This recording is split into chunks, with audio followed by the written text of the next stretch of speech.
Oh, you're not connected to my headphones. Oh, Oh, hello. hello. How are you? I'm good. How are you? I'm sorry. I didn't know I was No, unmuted. no, it's okay. It's okay. Are you taking OChem right now? And where are you taking it from? I'm taking Oakham at UC Davis right now. Oh, UC Davis. Right, I see. Okay. Which class are you taking right now at UC Davis? Chem 8B. Oh, 8B. Okay, with Levens. Um, you have a quiz tomorrow, right? Like the quiz one. Yeah, we do. I see. Yeah. How are you feeling about that so far? I'm pretty, like, kind of confident, kind of nervous, a little bit of both. Yeah, I see. Have you done the practice quiz yet that she posted? Yeah, I have. Okay. Let me uh share my screen and then we can go through those. Cool. Yeah, let's see. Let me see.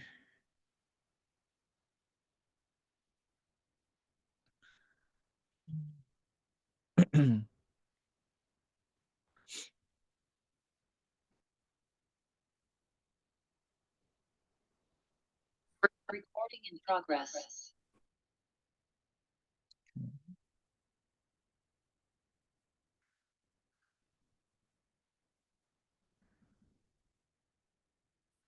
Okay. Were there any problems that you were struggling with the most or that you had stored? Problem number three, I just like having to describe the reaction. I kind of got confused, like the different words that were being used. Okay, number three. Oh, this one here. Yeah. Yeah, that one. Uh-huh. Okay. So this one show a detailed reaction mechanism for the organic product of the following reaction, including stereochemistry, charges, and arrows for all steps, and the structure of the major products. Okay. So for this reaction, we have alcohol reacting with HX in heat. So let me make a new page here so I could show you the mechanism. Well, actually, no, we could just do it from here. When we have a strong acid, like HX here, we then look at what's the most basic atom in this molecule, which is going to be this oxygen atom here with two pairs of electrons. This oxygen is going to get protonated by the acid, so it's going to attack that hydrogen, kick out an iodine, and give us this intermediate here.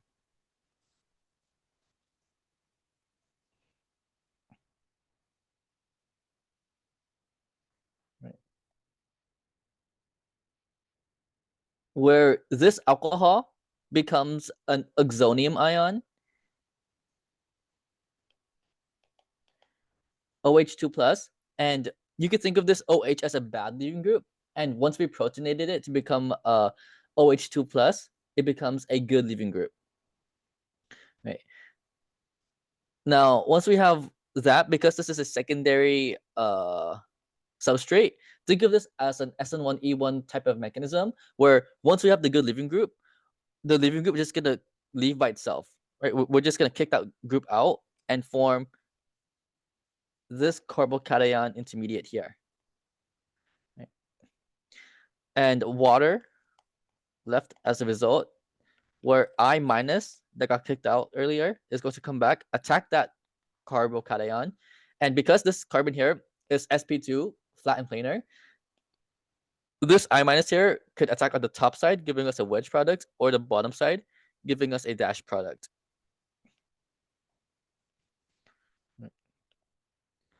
So you can have iodine on the wedge like that, or you can have iodine on a dash like that with the water. Do you have the key for this practice quiz? Because I want to make sure that this is right before I move on to the next part. Yeah, I do. Uh-huh. Your that answer is correct. That's what she has too. Okay, that's good. So does everything make sense? Like how I explained it and like how I got these intermediates and products? Yeah, but so you said that it was planar, and then the other option was Carol. So then how would if this was Carol, how would that look? Oh, if this was chiral, Like Yeah. this is not a chiral center because um this group here is the exact same group as this group right here, right? So if this propyl group was on top instead, then this molecule would be chiral. But this Okay. molecule here is achiral because there's no chiral centers here. Like that's not a chiral center. This is not a chiral center because Yeah. there's no 4 different groups attached to those carbons. Okay, And cool. because there's no chiral center, we don't have to include wedges or dashes. We could just leave them as a flat bond like that, Oh, okay. Sweet. right? Thank you. Yeah. Yeah. Um, let's see. Any questions about the vocab? Levens is big on the vocab section. Any questions here about the vocab part of that reaction?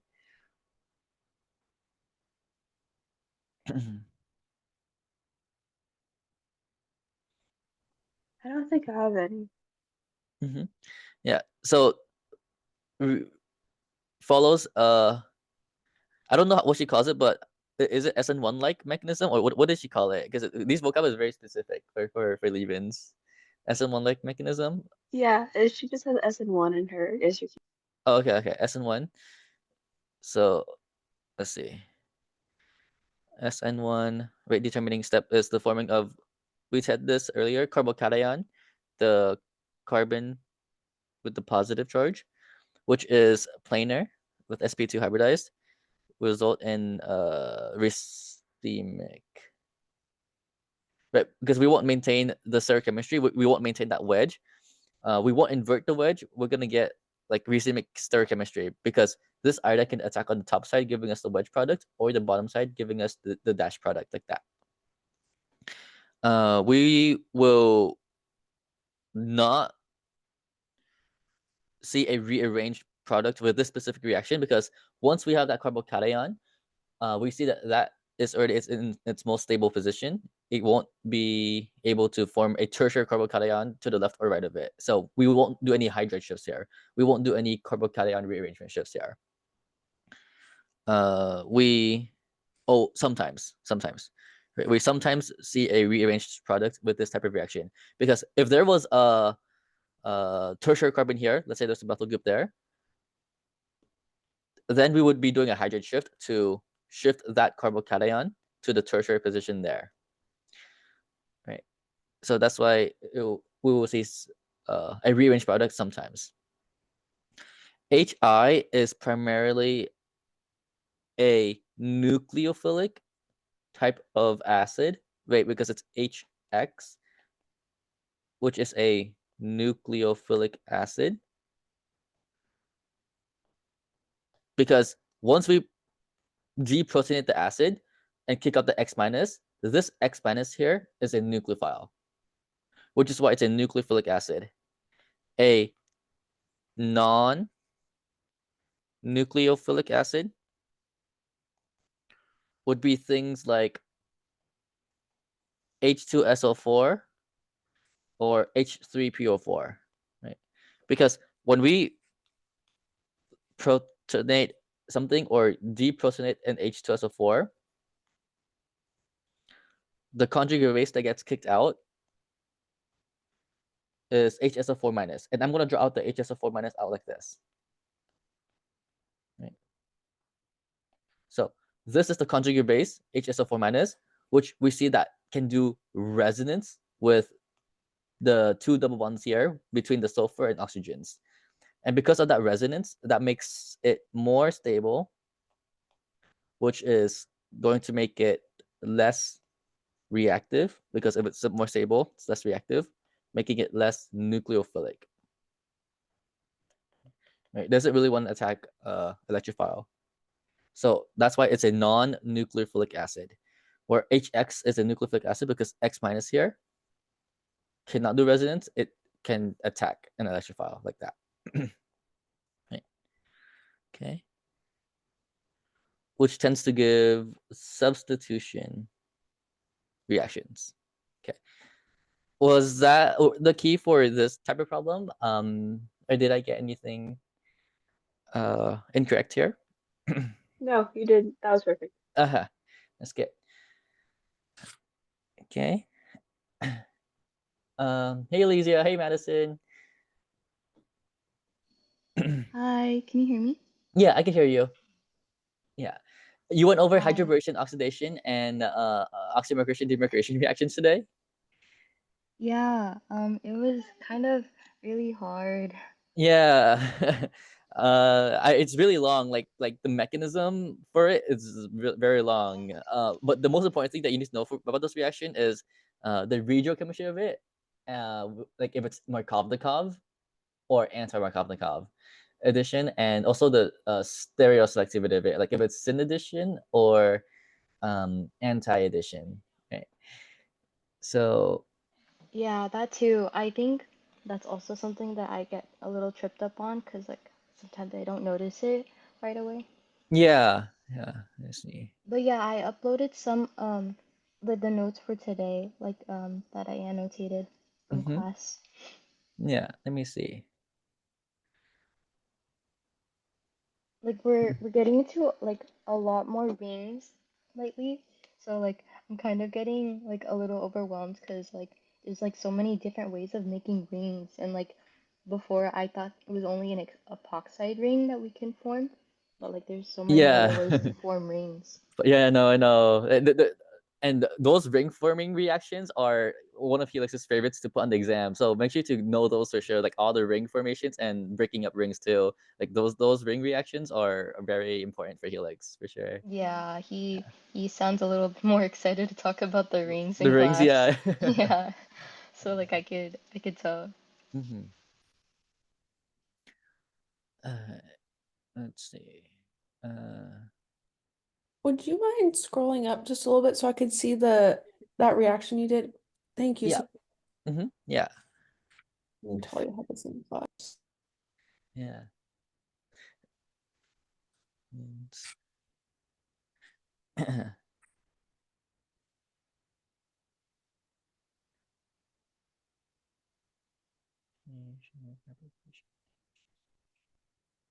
Oh, and then some of the slides are not filled because he didn't um go over it. He kind of Yeah. skipped it and then went straight to some examples Yeah, that I see. were covering the ones that we did learn about. Right. Right. This one right here. Okay, alkene isomerization, alcohols, reactions, CO2, Br2, aluminum X2, electrophilic, oxymercuration, demercuration, hydrogenation, oxidation. Okay, and then that's where you did the practice problems. Okay, Yes. got it.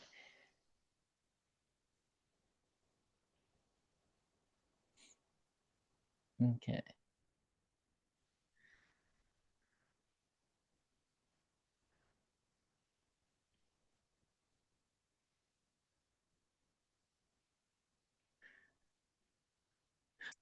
Okay, so let's look at this reaction here before moving on to oxymercuration, demercuration. If I give you um this alkene here and I react it with H2SO4 and water, describe to me what the mechanism would look like and what the product would look like. Okay, so basically we have the alkene bond, and Yep. then it's going to grab the hydrogen, and Mm-hmm. then that one arrow would be drawn towards the Yeah. oxygen, Oh shoot. Uh yes. Okay. and so then it would form HSO4 minus, and then we would have I we'll have the carbocation, yeah, right there because we want it on um, a more substituted side. Mm-hmm. Yep. And then I think at this point we have either H2SO4 or H2O that we can react with. So I Mm-hmm. think we have we reacted with H2O. Mm-hmm. Yep. And that H2O. is because there's a lot of excess of it. Mm-hmm. That's what Helix was emphasizing, that there's like a Mm-hmm. lot of excess of it, which is why we use that. Oh, that's good. Yeah, the excess amount of it. Yeah. Yeah, so Mm-hmm. then after that, the oxygen would be drawn to the the carbocation, Mm-hmm. and then it would form the like the yeah Uh-huh. that. Before this though, what can we do with the carbocation Oh, before the bringing in hydride the shift. hydride shift? Because Sorry. this is a secondary carbocation, which can do a Yeah. hydride shift to form the more stable tertiary carbocation. And so Yes. don't forget about that carbocation rearrangement step. Like in the previous example here for 8b, whenever we form a carbocation intermediate for any kind of reaction, just like this one, Mm-hmm. we stop and we have to see, can we shift that to a more stable position, left or right to it? In this case, like there's no hydro shift to worry about because left or right to it is the same stability, secondary, secondary, secondary. So we don't have to worry about that here, right? So that's why Oh. the nucleophile, whatever it is in the reaction, can just directly attack the carbocation without the shift. Right. But in this reaction I gave you, we do have to worry about a hydride shift, which is why in Levin's vocab questions, she said we sometimes see a rearranged product with this type of reaction. Right. It depends on the nearby carbons. If we could do Right. a hydride shift or methyl shift to make it more stable. Right. In this case, we did not have to do a hydride shift. But in the example that I gave you, we do have to do a hydride shift to make the more stable tertiary carbocation. Right. Right. And then And after that, oh, Mhm. sorry. Yeah. And why is this one no longer a dash? Um, that is because. Oh, is it okay if you scroll up a little bit, please? Yeah. Yeah. Okay. Think about the hybridization of the atom in the carbon. Like would this be sp, sp2, sp3, and the geometry of it, like if it's linear, flat and planar, or tetrahedral? Um, isn't it planar? Yep, it's planar because it is sp2 hybridized, right? Right. Whenever you see a carbocation, always think of it as planar, flat and planar. Right. Right. So that's why there's no wedges or dashes anymore. Like all the wedges and dashes information is lost. It's everything is a flat bond now. Mhm. Okay. Yep. And Okay. then once we have that, the water would attack the carbocation and then form that new bond. Mm-hmm. But um, we want to um, make it stable, so then we have another water come in Mm-hmm. and make it neutral because Yep. the O is a plus. Yes, that is correct. You could use another water, or you could use HSO4 minus as Right. the conjugate base to come in and neutralize this positively charged oxygen like that. Right. And the reason why I'm not putting a wedge or dasher is because we don't have a chiral center. Right, like if the water came into attack, it could either become a wedge or a dash. But I'm not putting that here because we're just that's not a chiral center right there. So in this case, we don't have to worry about putting wedges or dashes. Like um, this example here, there is no chiral center here, so we don't have to include wedges or dashes there. Mm, Right, we only include wedges and dashes for chiral centers. Right. right. Okay. So this right here with water, H2O made an alcohol on the molecule, right? Mm-hmm. But let's say we wanted to add an alcohol at the more sub position of the alkene without the hydride shift, right? Because this created alcohol on the molecule on the more sub position, but on the wrong spot that we want. Like let's say in synthesis, we want the alcohol on this carbon here, which is the more sub carbon of the alkene without a hydride shift or methyl shift. This is when we use oxymercuration demercuration. Right.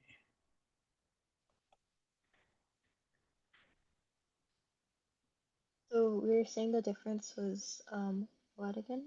Like it was in the less sub In this position? one here, it is on the more sub position. Right. The alcohol is attached to the more sub position of the alkene. Right. This is the more sub carbon of the alkene. This is the less sub carbon of the alkene.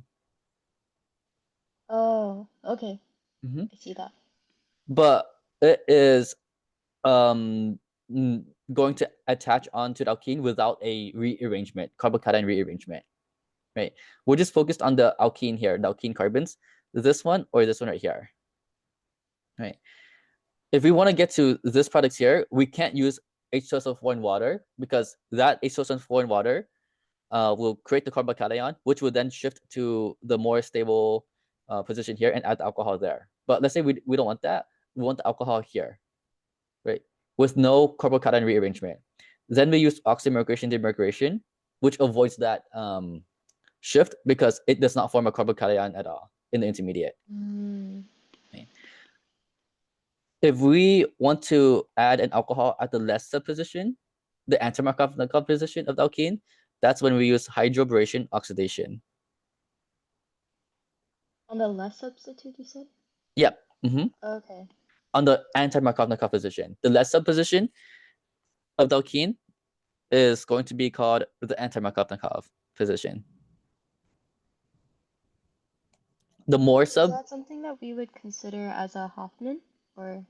No. Hoffman and Zaitsev is going to be talking about how substituted the alkene is. So Hoffman would be something like, let's say, when we have something like this, and we have two kind of bases. If we use a small base, NaOH in water, versus a bulky base like butoxide, the small base would create that more stable alkene. The bulky base would create that less stable alkene, right? Because these are the two possible hydrogens that we could deprotonate to make the alkene. Preferably, we want to grab that hydrogen because that forms the more substituted alkene, more stable alkene. But the small base is able to do that because it's small enough to grab that hydrogen. The bulky base, on the other hand, is too bulky to reach that hydrogen, so it can only reach the less substituted hydrogen to create the less stable alkene right there. And that less stable alkene or less substituted alkene is the Hoffman E2 reaction. This more substituted alkene is the Zaitsev. Right, Zaitsev so E2 product. But if we were Markovnikov yeah. and anti-Markovnikov, we don't talk about the alkene substitution. We talk about which carbon of the alkene is more substituted, Markovnikov, or less substituted, anti-Markovnikov. Oh. Hoffman and E2, they talk about how substituted alkene is. So you're comparing different alkenes when you're comparing Zaitsev versus Hoffman, right? Like different alkenes. But and Markovnikov and anti-Markovnikov, you're only looking at one alkene because that one alkene has two carbons. You're looking at the two carbons of that one alkene. Okay. But not all alkenes will have a Markovnikov position and an anti-Markovnikov position. Because if you have like this alkene here, there's no Markovnikov position because there's no like carbon that's more substituted. They're both equally substituted. So there's no Markovnikov, no anti-Markovnikov for this alkene. Okay. Would that be considered Zaitsev and Hoffman, or? No, because Zaitsev and Hoffman, it's neither. we only like we have to compare it with something with another alkene. Like we have to compare it with a different alkene like that. If we're just looking at one alkene, then we can't think about Zaitsev or Hoffman. We think of Markovnikov Yep, you think of Markovnikov or anti-Markovnikov, but that's because if you have a it's more between or two less sub carbons, right? position. Yeah, Yeah. with the two different carbons here, right? But if you're looking at Zaitsev or Hoffman, that's when you think about the E2 reaction or E2 reaction. Right. E2 reaction, and that's when you have halocane as the reactant, reacting with a strong base, strong nucleophile, which can be small or bulky, to give you an alkene. The small base is going to lead you to your Zaitsev product. The bulky base is going to lead you to your Hoffman product. Right? So you think of Zaitsev and Hoffman only when you do E2 reactions. Right? Markovnikov and Versus. anti-Markovnikov is Mhm. different. It's different than Zaitsev and Hoffman. Right? Okay. Markovnikov and anti-Markovnikov. Anti-Mark is the regional selectivity of alkenes. So alkene reactions. Right. So when you learn about the different alkene reactions, some of them would be Markovnikov, some of them would be anti-Markovnikov, meaning that some of the groups would add to the more sub position, Markovnikov, or the less sub position, anti-Markovnikov. Right. Okay.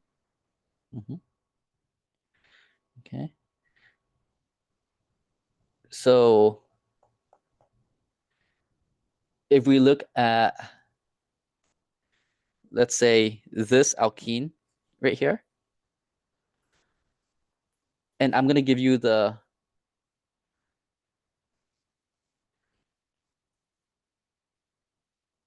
different reagents. For oxymercuration demercuration, it's a two-step reaction. First step is HgOAC2,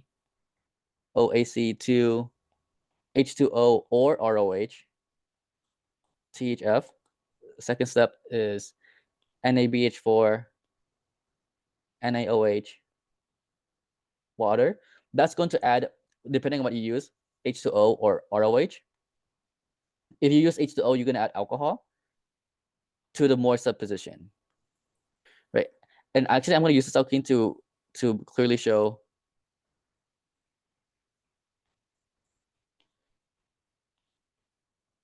why there's no carbocation rearrangement here.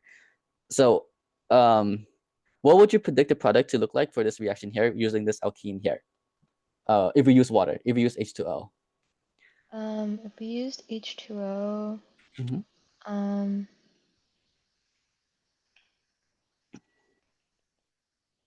we would have an OH Mm-hmm. Yep, we have an on OH, right? um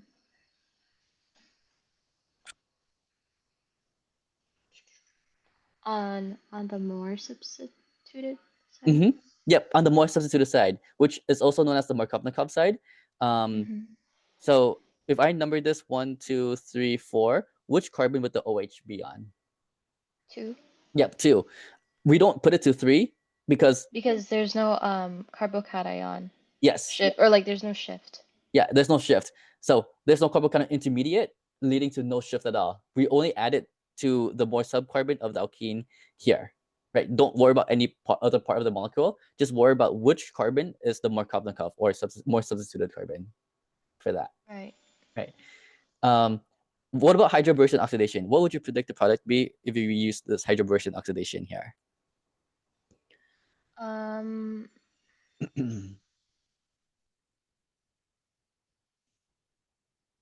I want to guess that it's on the less Mm-hmm. substituted. Yep, the less substituted side, aka the anti-Markovnikov side, which would be on which carbon here? 1. Yeah, 1. So we would put an alcohol on carbon 1 like that, on this anti-Markovnikov position like that, right? So that's the regional selectivity taken care of. For oxymercuration demercuration, it's Markovnikov addition. For hydroboration oxidation, it's anti-Markovnikov. And for the regional, stereoselectivity, for oxymercuration demercuration, it's anti addition, and the hydroboration oxidation is going to be syn addition. I have a question. Yeah. So with the less substituted side, like what exactly are we?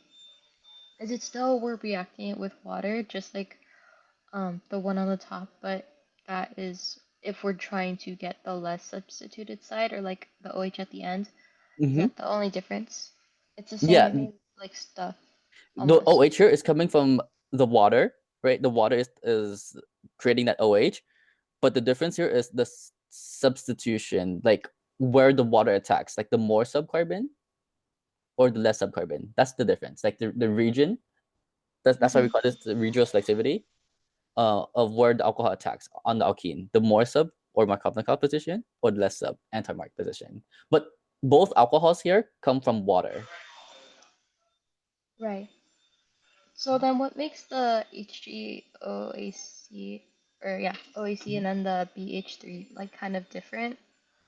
Like what makes them different? So that's when we have to go into the mechanism arrows and see like why it prefers to attach this more supposition and less supposition, which we will understand through the mechanism. But that's a long mechanism. Yeah. And I'll go over that like some other time, but because I want to like go over like 8B quiz material because they have the quiz tomorrow. But we'll go over that some other time. The Okay, yeah, mechanism. that's It's okay. pretty That's long. kind of what Helix was saying too. Yeah, like hydrogen oxidation is the longest one. It's like 16 something steps around there for the whole mechanism. It's very long. Oh, Yeah. But okay, that makes sense though. yeah, and I'll go over the stereoselectivity some other time as well. But Hmm. uh, for now, the most important part about oxymigration, demigration, and hydrogen oxidation is probably the regiochemistry of it, like regioselectivity of it, like if it's Markovnikov or anti-Markovnikov. When we go over the mechanism, I'll explain how it's more substituted or less substituted, and also the stereoselectivity, like how it's anti-addition versus addition, and what that means still some other time. Okay, Yeah. thank you, Uh-huh. Brian. Is Yeah. there like a example question or like anything I could take Mhm. on with me Yeah. as you? For a synthesis problem, this is what I want you to try using all the different reactions we did uh, so far and that you learned about so far. So I want you to uh, wait. Did you learn about HBr and radical? Yeah, like some. Let's say we have something like this, and you have HBr roar.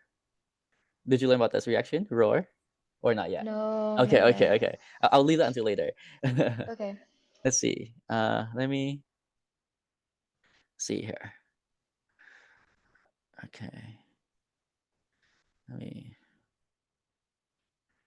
actually put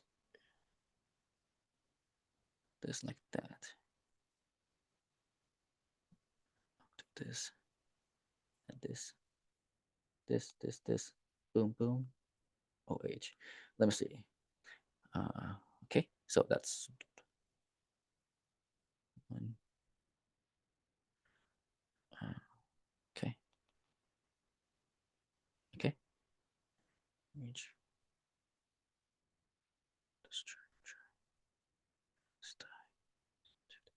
Okay, so this one here, it's gonna be a two-step synthesis problem. That's the hint I'll give you. This synthesis problem here is 2 steps, right? Okay. And you'll know all the reactions for here already. Three. Well, no, it's 3 steps, 2 intermediates, 2 intermediates, 2 steps. Right? There's gonna be 3 reactions, but 2 intermediates. 3 reactions Okay. though, 3 steps. Uh-huh. Okay. Is it okay if I look at like what you wrote above? Yeah. Right here. Yep. Or right here. Oh, yes, that This one. please. Yeah. Okay. Okay, thank you so much, Brian. Yep. No problem, Elysia. Okay. So for 8B quiz, do you guys have any specific problems you guys wanted to go over about the quiz here? That or you guys want me to create similar problems about? I do. Can you go over like A, A the ones for with part 1. yeah, the heat? Yes, this one here. Yes. Okay, let's go over part A reaction with H2SO4 and 180 degrees Celsius. So this is an alcohol reacting with a non-nucleophilic acid reaction, which is H2SO4. This is non-nucleophilic acid, right? Another non-nucleophilic acid you can see is H3PO4. A nucleophilic acid is going to be something like an HX, where X can be chlorine, bromine, or iodine. And make sure to know this because this will most likely show up on the vocab section, especially for the quiz. The reason why HX is a nucleophilic acid is because let's say we have some kind of base that would deprotonate the HX, kick out the X minus, right? So this base will have that hydrogen now and X minus as a side product. This X minus here with the negative charge is considered a nucleophile because it has the negative charge, which can attack an electrophile, something positive. Non-nucleophilic acid like H2SO4, let's say, let's draw out H2SO4 like that. When the base deprotonates the H2SO4, we get the protonated base, and the conjugate base of the H2SO4 is HSO4 minus, right? This is HSO4 minus here, but I'm just drawing out like that to show the resonance of that negative charge. This negative charge here could do resonance with two double bonds, one up there and one down here. And if you have more resonance in the molecule, right, more resonance, that means that that molecule is more stable, more happy. And if it's more stable, more happy, it's less angry, less reactive, aka less nucleophilic, right? So it's happy on its own. It would not attack an electrophile, making it non-nucleophilic, right? Because it's stable, it would not want to react, making it less nucleophilic. Okay, so this alcohol reacting with a non-nucleophilic acid, alcohol plus non-nucleophilic acid, most likely H2SO4, will have different reactions depending on the temperature you have. 135 degrees Celsius or 180 degrees Celsius for Liebens specifically. 135 is considered low temp. 180 would be considered high temp. Right.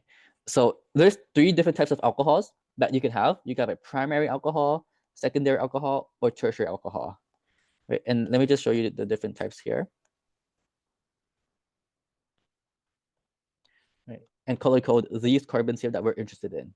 Those blue carbons that I color coded are the carbons that determine whether whether an alcohol is primary, secondary, or tertiary, right? Because this blue carbon here, you just look at how many other carbons it's attached to determine what kind of alcohol it is, right?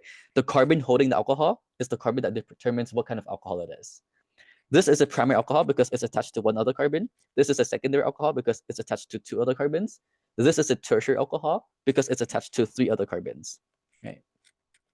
So that would be the type of alcohol you see there. And let's say this is the reaction we are worried with, H2SO4. You could have a different reaction depending on your temperature, 135 degrees or 180 degrees, right? And I'm going to separate it like this. Like this.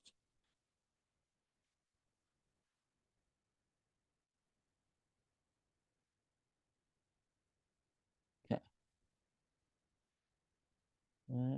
Right there. Okay. So when you have a primary alcohol, and you have low temperature is going to prefer substitution reactions, whereas high temperature will prefer elimination reactions, right? So these are going to go back to the SN2, SN1, E1, E2 reactions that we learned in 8A. If you are in low temperature with a primary alcohol, we're going to prefer the SN2 reaction. If you have a secondary or tertiary alcohol, we're going to prefer the SN1 reaction. Notice how all the reactions here under the low temperature group or column are substitution reactions. They have an S there, right? But all of the reactions under the high heat or high temperature will be an elimination reaction. There's going to be an E there, right? Primary alcohol will prefer E2 reaction, whereas secondary or tertiary alcohol will prefer E1 reaction. Okay, that makes sense. Yeah. The reason why, if you want to understand it, is because let's say we have this primary alcohol here and we react it with H2SO4 and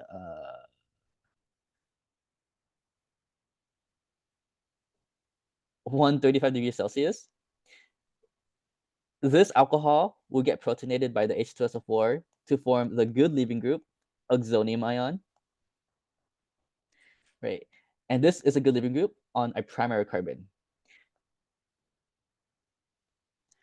Can you guys think of a reason why this would not prefer SN1 or E1 reaction? Like, what's the very first step of SN1 and E1 reaction once we have the good leaving group?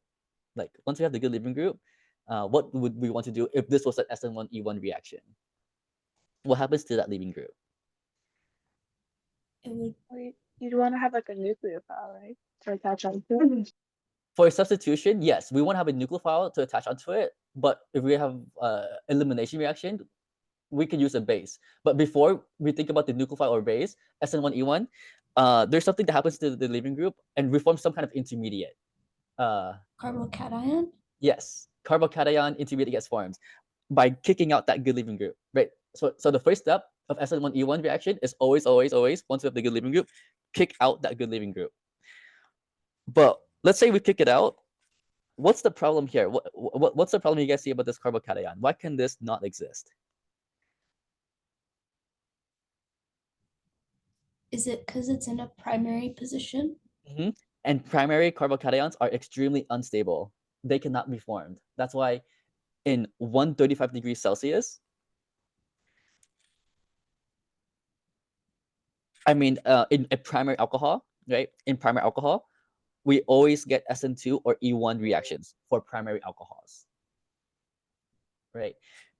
Because we don't want to do SN1 E1 on a primary alcohol because we do not want to form a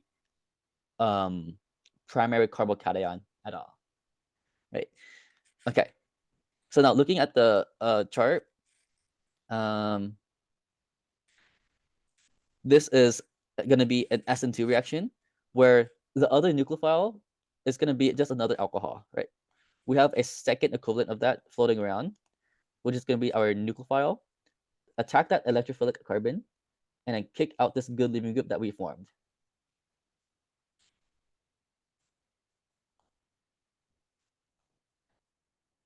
To give us this intermediate here, right? If I highlight this part here in yellow, that's that part in yellow. If I highlight this part in blue, that's this part in blue. And this right here would be the new bond that gets formed between them right there. Right. This new bond here, if I highlight it in pink, that pink bond comes from these two electrons right there. Those two electrons of the oxygen attacking that carbon, right?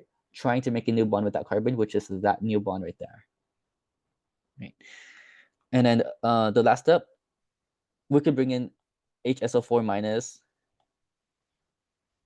as a base to deprotonate the oxygen and make it neutral, giving us an ether, right? So that's just what it would look like for this kind of reaction, SN2. Okay, but let's go back here. So the first thing I would do to analyze this reaction is determine what kind of alcohol I have here. Looking at this alcohol, what kind of alcohol is this? Primary, secondary, or tertiary? Tertiary. Yep, tertiary alcohol. And we have a non-nucleic acid, so we can use the table here in 180 degrees Celsius. So if we look at the table here, we look at this tertiary row, we have HSO4, so that's good. And then we look at the 180 degrees Celsius column because that's what we're given on the arrow. And if we look at the table, we get E1 reaction, right? Now, for the E1 like reaction, that is that could show up on the vocab section on the Liebens, just like the one I did earlier. She might ask, this reaction follows a blank mechanism, and the answer would be E1 mechanism, follows an E1 mechanism. You guys get a note card, right, for 8B Liebens quiz? Yeah, we do. Yeah.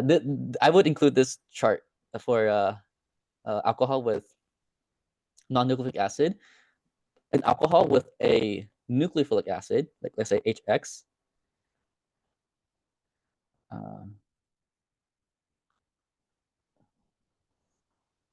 Would be this right here.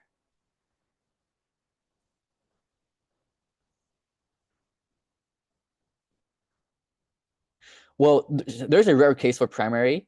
I think I saw she went over this on her notes as well.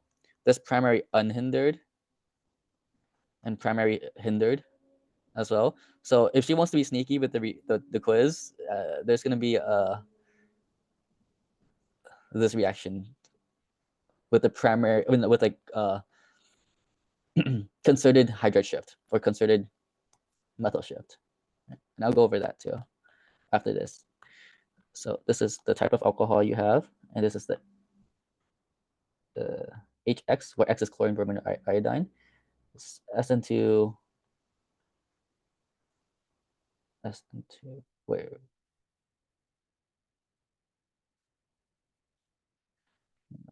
This is SN2, SN1, SN1, SN1. Yeah. Okay. So let's complete this problem first. Alcohol gets protonated by the strong acid we have, sulfuric acid. Kick out that conjugate base, HSO4 minus.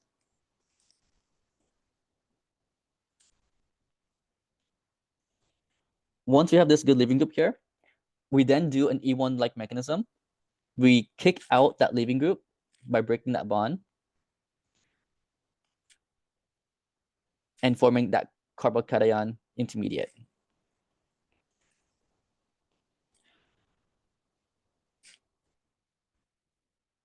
And this wedge methyl that we had right there becomes flat and planar. It lost its wedge because this carbon is now sp2 flat and planar. There's no wedges or dashes on that carbon, right? Now, once we have this, we then stop and look for any rearrangements, like a hydride shift or methyl shift.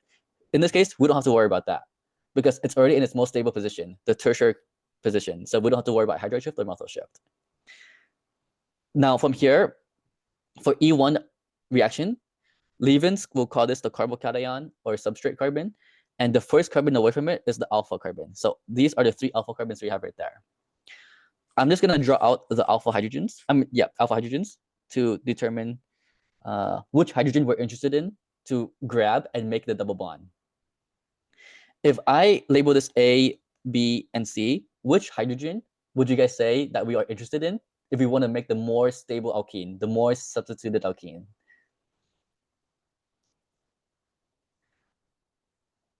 Another way you can think about it is which hydrogen is more substituted. That's the one we're interested in to make the more substituted alkene.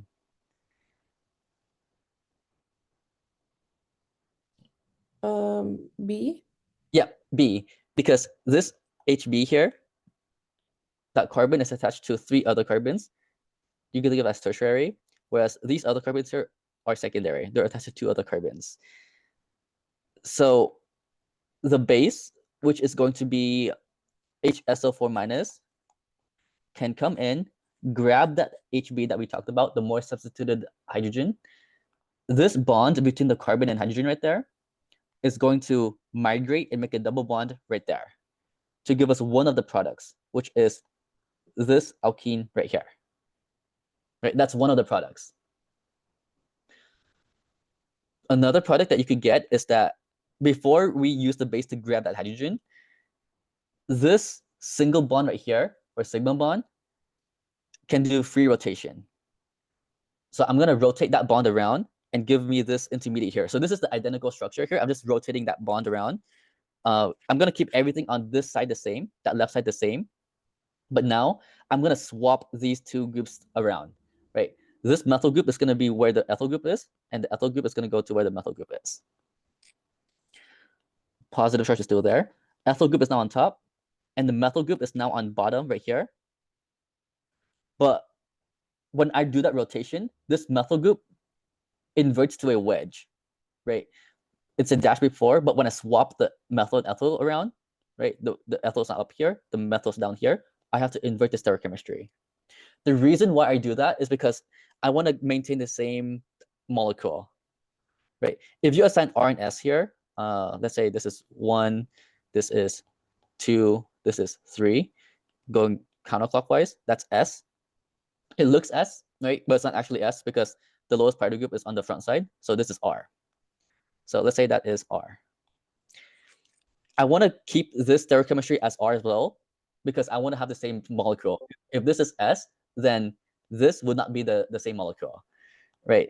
So if I assign R and S for this one, this is 1, this is 2, this is 3. And going this way is R, and it will stay as R, right? It will stay as R because this hydrogen here, the lowest priority group, is already on the backside. So it stays as R. And that's good. We want that because we want this carbon center to stay the same, to have the same molecule here, right? Now, once we have that, The hydrogen is now here. We could just bring in the HSO4 minus base to grab that hydrogen, make a double bond there, and give us our other kind of products here. Double bond there. Ethyl is now up here. Methyl is down there. So these are our two possible different products. One is E and one is Z. Do you guys know which one would be E, which one would be Z?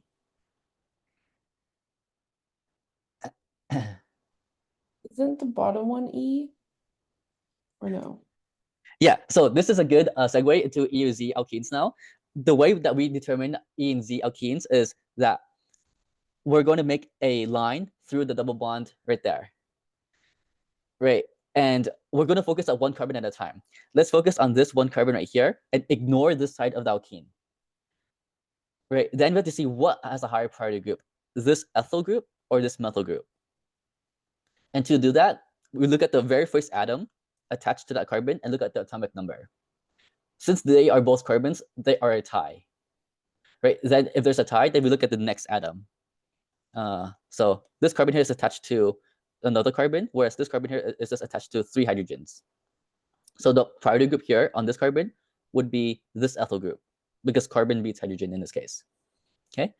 Now, once we have the high priority group on this carbon, then we look at this carbon over here. We're going to compare that ethyl group versus this methyl group. Ethyl group would win. So the high priority group on this carbon would be the ethyl group right there. Once we have the two highest priority groups, we then see where they are relative to that line. Right? They are on the same side of the line. Right? They're both on the top of the line. Right? If you can see this line right here across the alkene, they're both on top of that line. And if they're on the same side, you could think of it as the same side, Z alkene. Right? If we do the same for this alkene right here, make a line through that double bond, focus on this left carbon, let's say, high priority group is ethyl group over this methyl group. Now let's look at the right carbon. High priority group is this ethyl group over that methyl group. Now we see that the two highest priority groups here are on opposite sides of the line. This group here is on top. This group here is on bottom. Opposite side, E alkene. And we do E and Z if there's more than 2 substituents on the alkene. Right, this alkene here has 4 substituents. 1, 2, 3, 4. So we cannot use cis or trans. Cis or trans is only used for exactly 2 substituents. For example, if we have this alkene versus this alkene here, they have exactly 2 substituents, 1, 2, 1, 2. That's when we can use cis or trans. Okay? Right, this is trans, this is cis. But if you have something like this, right,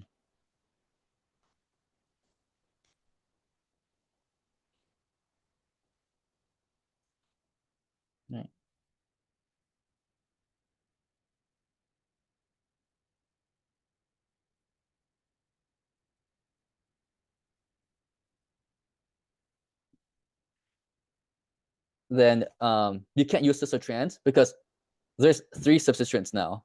1, 2, 3. 3 substituents on that alkene. 1, 2, 3. Which one would you guys say is E, and which one would you guys say is Z for this example?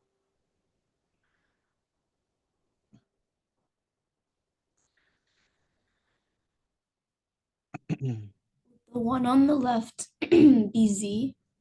Yeah. One on the left is Z. One on the right is E. That's correct. Because if we do the same process, make a line through that double bond. Let's focus on this left carbon right here. The high priority group is this cyclopentyl group over this methyl group. Now, if we look at the other carbon, this isopropyl group is a bigger priority than this invisible hydrogen, right? So because the isopropyl group is a bigger priority than that hydrogen, we then have our 2 highest priority groups. Compare that to the line. They're on the same side, making it Z. Same process for this alkene. Cyclopentyl group for that carbon, isopropyl group for that carbon. 2 highest priority groups on the alkene are on the opposite side of the line, E alkene. Nice, nice. Okay. Did you guys have any other questions on the quiz or anything else here? Can we go over more nomenclature? Mm. Yes. Nomenclature is my weak spot because I kind of forgot the rules of it. Oh, I have to look at the rules and everything, but I know the process is find the longest chain. And then if you have a high priority group, which is most likely alcohol here, you want the lowest priority to like have the alcohol on the lowest number possible. And then you find the substituents, and then you do like put that substituents on the number, and it alphabetize them if there's multiple substituents. And then if there's an alkene, if there's stereochemistry, it's best to do E and Z. So you stay consistent with that.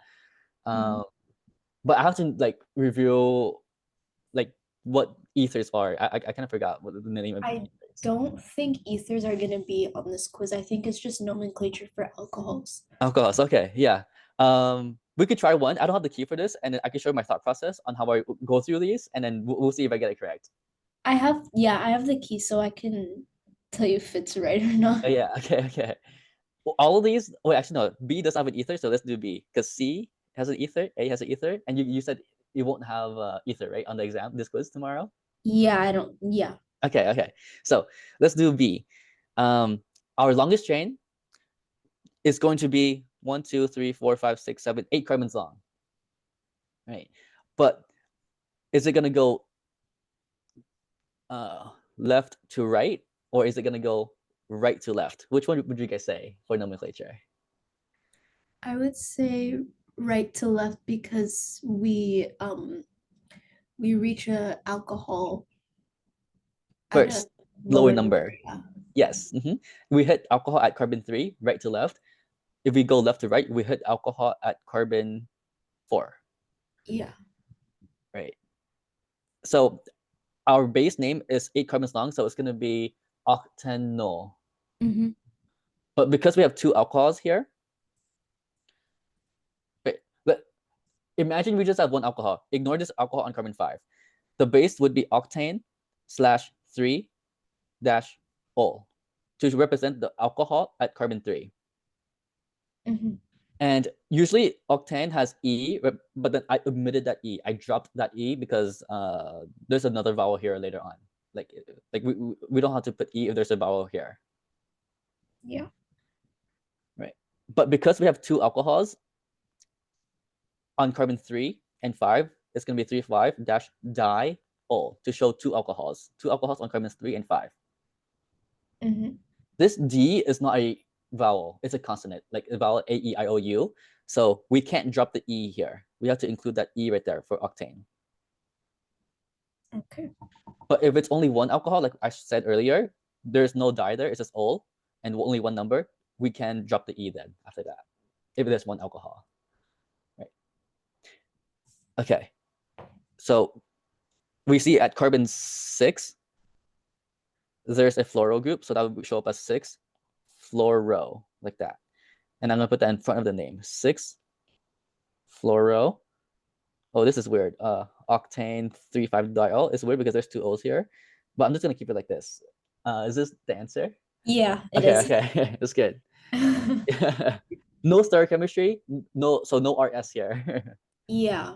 Can we try to do one that does have stereochemistry? Yeah, let me make one up for you guys, and then I want you guys to name it. I'll make 3, so you 3 could name these alcohols here.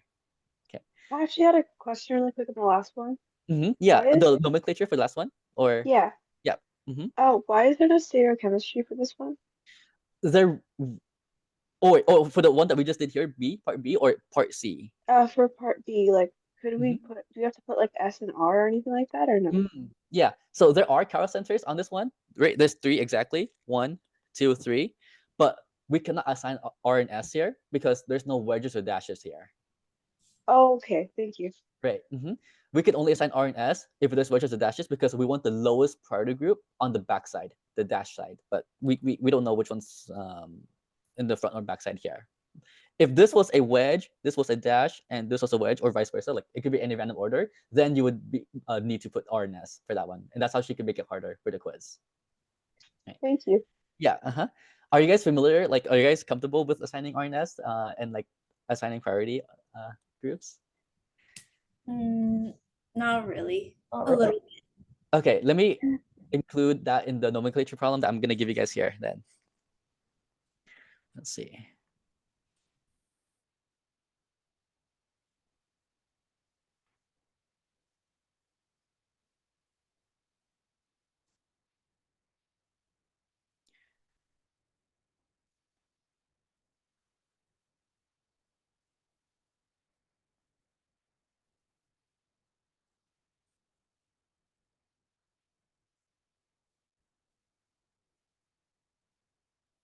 It's alkenes too. Alkenes will be there, huh? Like the nomenclature of alkenes.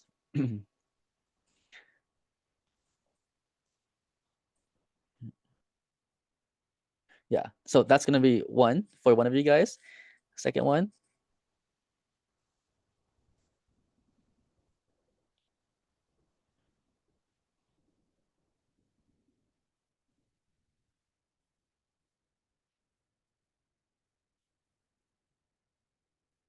Maybe this.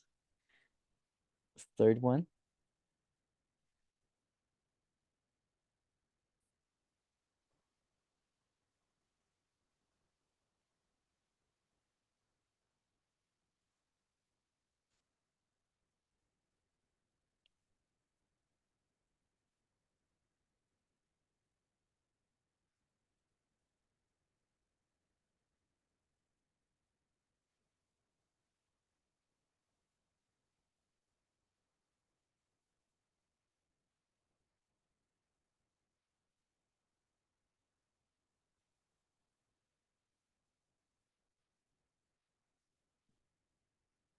Ooh.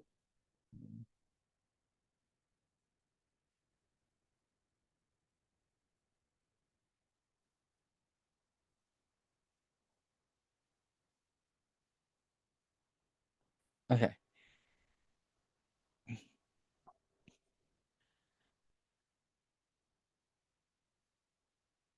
Okay.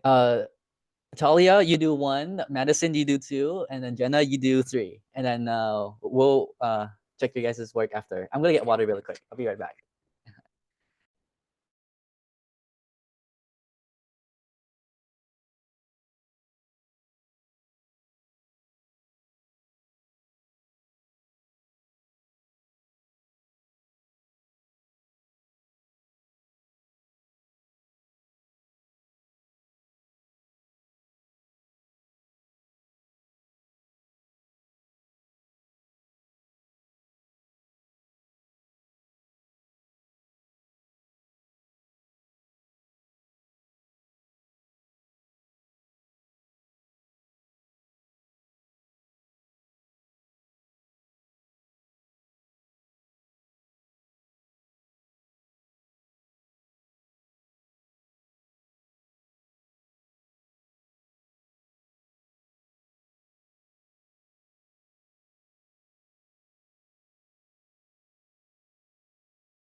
Hello.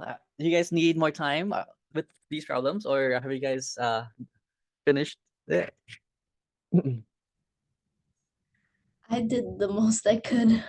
Okay. For 3, right? Yeah. Yeah. Um, let's see. What do you have so far? Okay, so the longest chain I counted was 10. 10. Is that And which way? Which direction? from left to right? Left to right. Okay. And starting where? Starting at which carbon would you say? Um, the CH3 that's Okay. 1, at the 2, bottom. Yeah. 3, 4, 5, 6, 7, 8, 9, 10. Okay, that's 10. Let's see if we have a longer one if we start up here. 1, 2, 3, 4, 5, 6, 7, 8, 9, 10, 11. I saw I counted that, but I didn't know how to write it. How I'm to write writing the 11. 11 right here? Oh yeah, so this is the longest chain right here. Let me just highlight it in yellow, right? So this is the backbone, the main chain backbone right there. Mm-hmm. And everything else would be substituents. Oh wait, shit, that's kind of small. Right here, let me do this one. And then I'm gonna circle the substituents in blue like this. Substituent, substituent, substituent, and substituent. Okay, so those are all the substituents, and they're all methyl groups. We have 4 methyl groups, so there's gonna be a tetramethyl in the name. All right, but we have to figure out, will it go left to right like this, or will it go right to left like that? Left to right. Left to right. 1, 2, 3. 1, 2, 3. Yes, so alkene here has the highest priority group, so we want to hit the alkene first, left to right. So it's gonna be 1, 2, 3, 4, 5, 6, 7, 8, 9, 10, 11 carbons. Okay, this is kind of exaggerated. I don't think you get 11 carbons for the nomenclature because I don't know what 11 is for the base name. I think 10 is decane for sure. Yeah. 12 is like undecane, I think, or 11 is undecane, like UN decane. What is 11 carbons long in nomenclature? Place name. Let's see. Oh yeah, so 11 is undecane, like I said. The base name is gonna be undecane. Well, not decane, because we have an alkene. We have alkenes in the Yeah. the molecule. And how would we put that in the name? Undecene. Undecene, right? And that's if we have 1 alkene, but we have 2 alkenes. And where are the alkenes starting at? What carbons? 3 and 4 and 7 and 8. Yes, 3 and 4 and 7 and 8. But when we want to put it in nomenclature, we want to use the smallest number, right? So it's going to be 3 and 7. That's where the alkenes start at, right? So it's going to be undec dash 3, comma 7 dash diene, because we have 2 alkenes like that. Oh, okay. So that's the base name of this right here. That takes care of the alkenes right there, right? And if we look at the substituents right here, we have 4 alkenes on carbons 2, 2, 3, and 9, right? 2 methyls on carbon 2, 1 methyl on carbon 3, another methyl on carbon 9. 2, 2, 3, 9 dash tetramethyl. Okay. And whenever you do like di, tri, tetra, and those substituents, the first letter of that does not count in the alphabetical order, right? Oh, okay. Does not count in alphabetical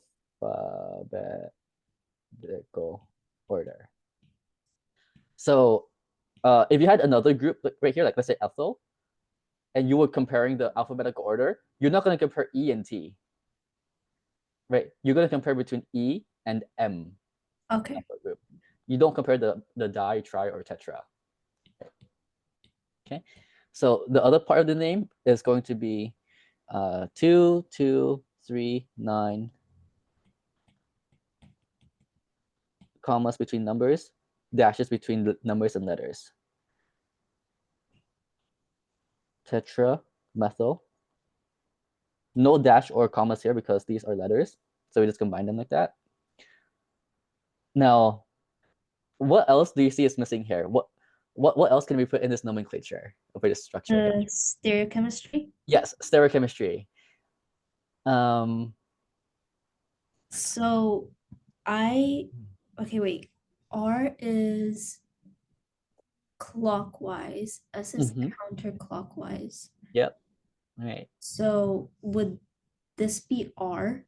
For 9, let's see. Yeah. So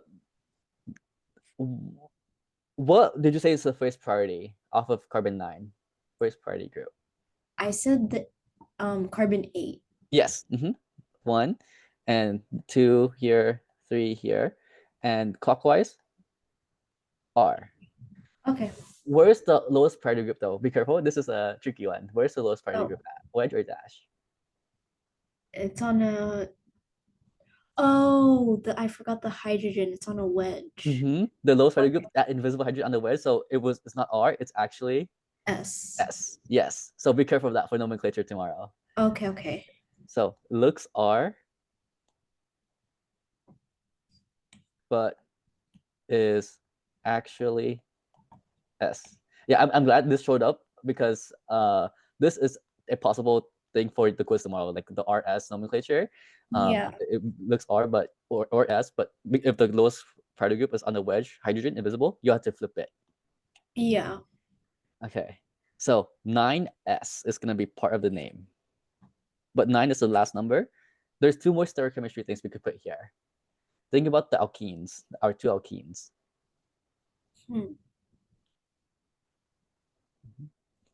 Let's look at the first alkene at carbon 3.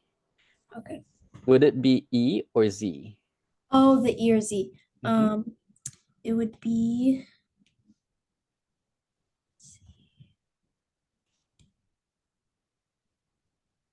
this one would be Z. Z, yes, because the highest priority group on this carbon is tert-butyl. Highest priority group is this big R group. They're on the same side, so it's 3Z.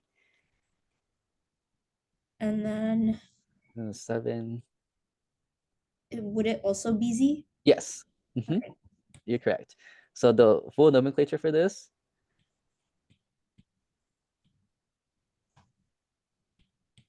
is 3Z, 7Z, 9S, 2239, tetramethyl undec 37 I know, it's a long name. And here are some tricky things about this nomenclature. And a lot of people would have put tert-butyl as That's what I did. and this as a long chain. They would have said LAR is the stereochemistry because they forget about the lowest priority group has to be on the backside. And the alkene stereochemistry as well. So those were the common traps of that. I literally made all of those mistakes. Oh my gosh, that's good. That's good that we're making them now. So then when Yeah. people show up on the exam quiz tomorrow, Yeah. you can avoid them. Let me know how it goes tomorrow. I'm kind of curious on like Yeah. questions. Okay. Because, yeah. I hope it goes well. Yeah. 8 a.m. Yep. Okay. Talia, Madison, have you guys finished these nomenclature problems? I tried to, but I don't know if I got like it right. I tried to break it down. Yeah. Let's see what you have so far. Oh gosh. I said, oh boy. I said 5-methyl, 3-dibromo, 1-pentyl. 5-methyl, 3-dibromo, and 1 Pentyl? pentyl. Okay, so you got all the substituents, correct? Methyl, bromo, and alcohol. But let's think about what's the highest priority group here. Would it be this ethyl, halogens, or alcohol? Which one would you say is the highest priority group in this ring? Isn't it your alcohol? Yes. Our alcohol here is our highest priority group. So this is going to be our carbon 1. So you got that correct? 1-pentyl. But now when we think about rotating the number clockwise or counterclockwise, we want to hit the first substituent on the lowest number. So what would that be? Clockwise or counterclockwise? Which one would hit the first substituent first? It'll be clockwise. Yes. So our carbon 2 is the ethyl, and then the bromides would be in carbon 4. Right. So let me circle the substituents like this. At carbon 2, we have an ethyl. So we have 2 ethyl here. I'm gonna do a different color. 2 ethyl. And then at carbon 4, we have 2 bromines. So we have to put 4, 4 dash dibromo, right? Whenever you have 2 of the same substituents, make sure to put di and the 2 numbers that those substituents are on, like that. Right. So once we have that, our base name is going to be cyclopentanol because it's a ring and the ring is 5 carbons long, so it's going to be pentane, and the highest priority group is alcohol. So we put it all right there. The -1 dash is optional in this ring, right? If it's a ring, then the -1 dash all is optional. If it's in a linear chain like this, the OH, the number is not optional. It's only optional if it's in a ring like this. Because if you have a ring and the highest priority group is the alcohol, it's automatically assumed that the alcohol is on carbon 1 on the ring. We cannot assume that for the linear chain. Okay. Right. Okay. So these are all the parts of the nomenclature. We know cyclopentanol is going to be at the base name, but which one would go first? 2-ethyl or 4,4-dibromo? It would be your ethyl. Or wait, like the very front would be, doesn't it go from like least priority? It would go from least priority. This would be equal priority. Like the R group and halogen are equal priority. If they're equal priority, then we look at alphabetical order. Right. So Okay. we're going to compare E, and we don't look at D for di. We look at the B in bromo. Uh-huh. So B comes before E. So the first part of the name is going to be 4,4 dash dibromo. And then we put in the ethyl dash 2 dash ethyl cyclopentanol. Right. Because halogens and R groups have the same priority.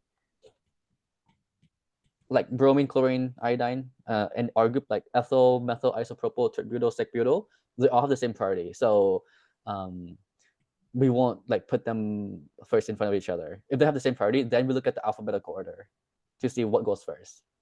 Okay, that makes sense. Yeah. Okay. That's good. I have a question. Yes. So you said that in a ring, the 1 is optional for the alcohol. If Yeah. we were to put it, would we put it after the dibromo or after the cyclo? After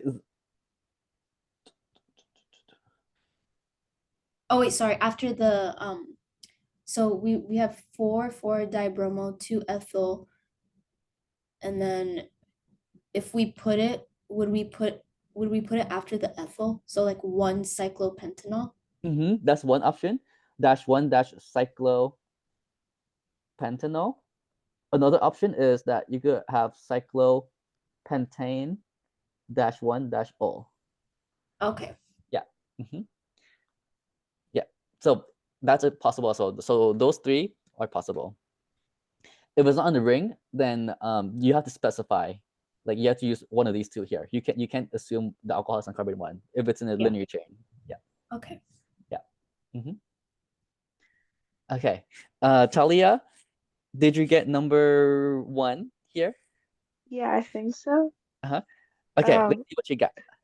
I got 2,3,6,8 tetramethyl nan no I don't know, wait, nanophorol? I don't know how to say like the 9 Oh, 4 and known, then known. yeah. Known, nan, nonan, And nonan, no nan for non, no. nonan for nor. Okay, nonan for no. Okay, let's see. Okay, yes, I see. And you numbered it like this, huh? 1, 2, 3, 4, 5, 6, 7, 8, 9. Yeah. Yeah, that's good because that's the longest chain. Not this right here. Like lot of students would have fallen under that trap where they think like the regular zigzag left to right is the longest chain, but we have to see like the branches and see if that could be the main chain, which in this case, this would be the main chain here.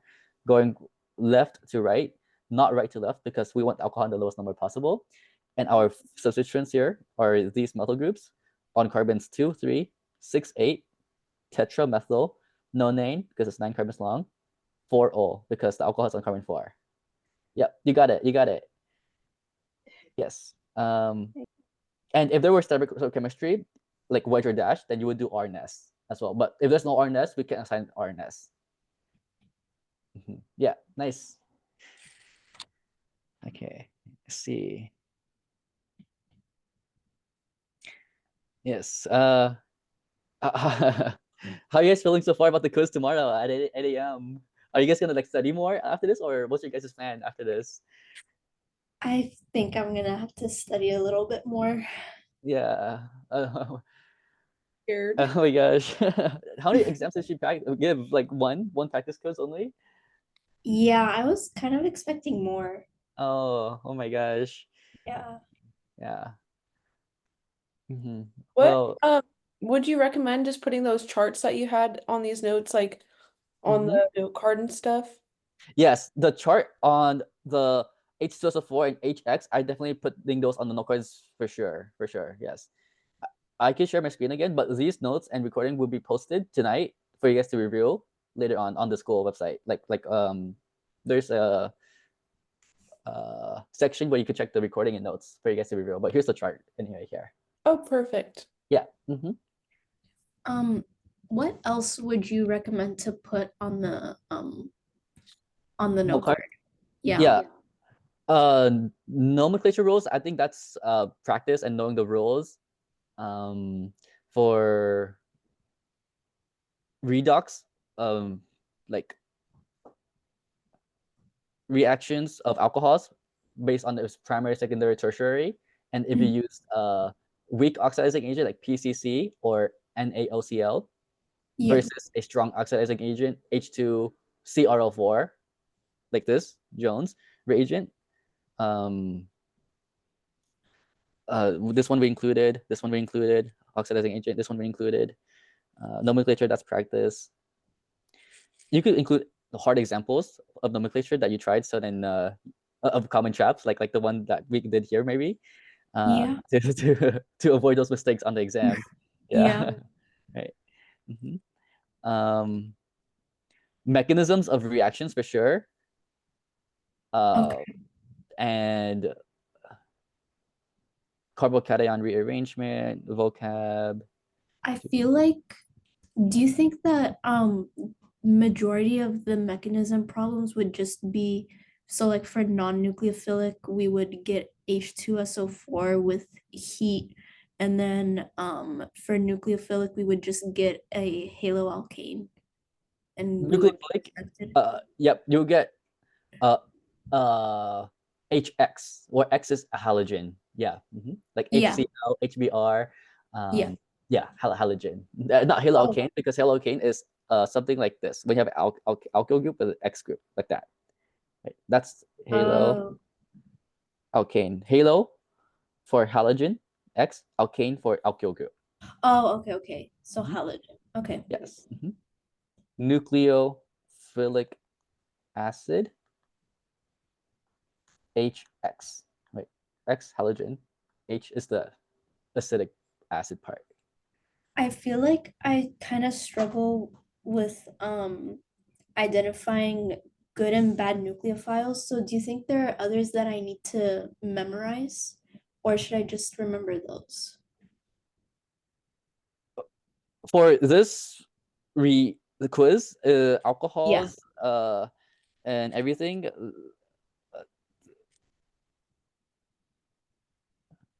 you just need to worry about non-nucleophilic acid, H2SO4, and the 180 degrees versus 185 degrees chart I gave you. Yeah.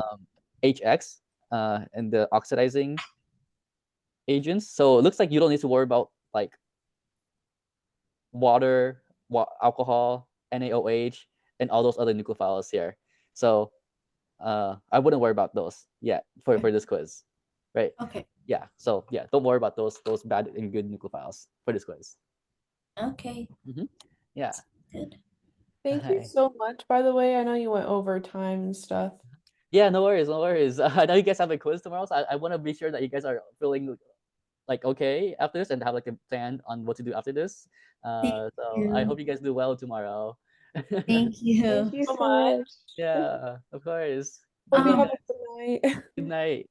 I was wondering, cause on your website it says that it ends at 11. It's from 9 to 11. Is it 10? For Monday to Thursday, that's the free ones. That 9 to 10 p.m. The 9 to 10 p.m. Oh, office hours. Yeah. okay. Yeah. The Friday ones, that's the 9 to 11 one, but that's the one where it's $99 for your lifetime, like when you have ABC. But then this is your last class of OChem, so like Yeah, this will be like the rest of the quarter for got it. those Friday ones.